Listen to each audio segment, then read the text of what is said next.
भोंदूबाबा अशोक खरात यांच्या विरोधात काँग्रेसच्या महिला कार्यकर्त्यांनी सोमवारी सोलापुरातील काँग्रेस भवन समोर तीव्र आंदोलन केले। यावेळी जोरदार घोषणाबाजी करत आरोपीवर कडक कारवाईची मागणी करण्यात आली आहे। महिलांची फसवणूक आणि पिळवणूक करणाऱ्यांना कठोर शिक्षा व्हावी, खटला फास्ट ट्रॅक कोर्टात चालवून लवकर निर्णय द्यावा अशी मागणी आंदोलनकर्त्यांनी केली आहे। तसेच रुपाली चाकणकर यांनाही सह आरोपी करण्याची मागणी यावेळी करण्यात आली आहे। आंदोलनादरम्यान महिला कार्यकर्त्यांनी संताप व्यक्त करत कठोर शब्दात प्रतिक्रिया दिल्या।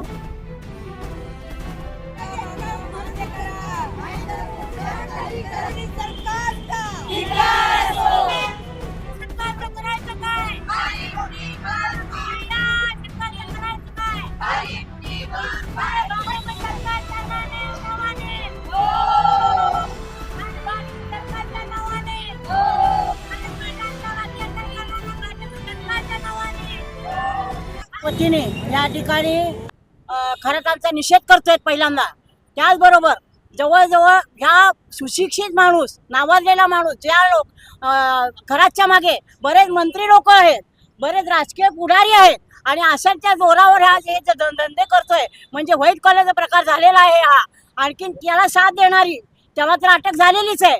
जवळजवळ हजाराच्या वर त्याचे रेकॉर्डिंग निघालेले आणि त्या पद्धतीने सीडी मिळालेले आहेत।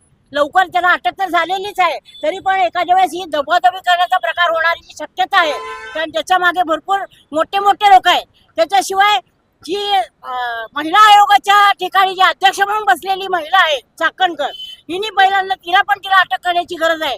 कारण एक महिला दुसऱ्या महिलांच्यावर अत्याचार होते, एवढ्या पद्धतीने अत्याचार होत आहेत, तर तिने आवाज उठवायला पाहिजे। तिला कंट्रोल करण्यासाठी म्हणून, महिलांना न्याय देण्यासाठी म्हणून त्या पदावर बसवलेलो आहे आणि तीच महिला यांना साथ देते, तर त्याला पहिल्यांदा अटक करून त्यांची पण चौकशी व्हायला पाहिजे। राजीनामा देऊन ही गोष्ट थांबणारी नाही आहे, कारण सगळी बरोबरीने सूत्रधार जी चाकणकर पण आहे, त्या पद्धतीने तिला पहिल्यांदा अटक करावी आणि तिला 2 नंबर दोषी म्हणून, आरोपी म्हणून करावं, एवढंच मी या ठिकाणी सांगते। आणि हे अत्याचार कमीत कमी व्हायला पाहिजे, सगळे बंद व्हायला पाहिजे। मोदी सरकारच्या याच्यामध्ये आणि महाराष्ट्र सरकारमध्ये अत्याचार वाढतच चालले, महिलांच्यावर वरचेवर अत्याचार वाढत चालले।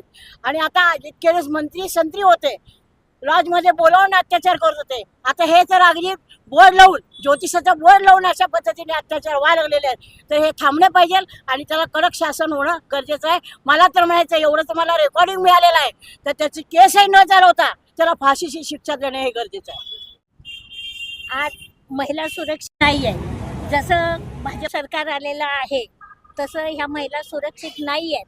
त्यातच आता सध्या जो स्वतःला कॅप्टन म्हणवतो असा खरात, अशोक खरात हा अंकशास्त्र तज्ज्ञ म्हणून सांगतो आणि त्यांनी महिलांना आमिष दाखवून, खोटी आश्वासनं देऊन त्यांनी जादूटोणा आणि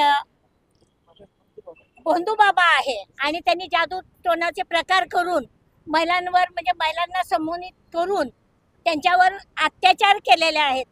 अशा ह्या अशोक खरातला म्हणजे निपक्षपणे त्यांची चौकशी झाली पाहिजे आणि याच्यात जवळजवळ मंत्री आणि अधिकारी हे देखील सामील आहेत। कदाचित हे प्रकरण त्यांनी दाबण्याचा प्रयत्न करतील, असं न होता निपक्षपातीपणाने चौकशी झाली पाहिजे आणि त्याला शिक्षा झाली पाहिजे, एवढंच या ठिकाणी सांगते। आणि महिलांवर जे अत्याचार होतात, लैंगिक अत्याचार करणं किंवा खोटं बोलणं, कारण महिला ह्या कशा असतात, समूहांना बळी पडतात आणि कुठलं तरी चांगलं होईल यासाठी त्या त्यांच्यापर्यंत पोहोचतात, पण त्यांची ही गुण कुणाला माहीत नाहीत। जवळजवळ त्याचे 56 व्हिडिओ समोर आलेले आहेत। तसं तर त्यांनी 1000 महिलांवर अत्याचार केलेले आहेत। अशा नराधमाची चौकशी झालीच पाहिजे आणि त्यांचा मी या ठिकाणी निषेध व्यक्त करते।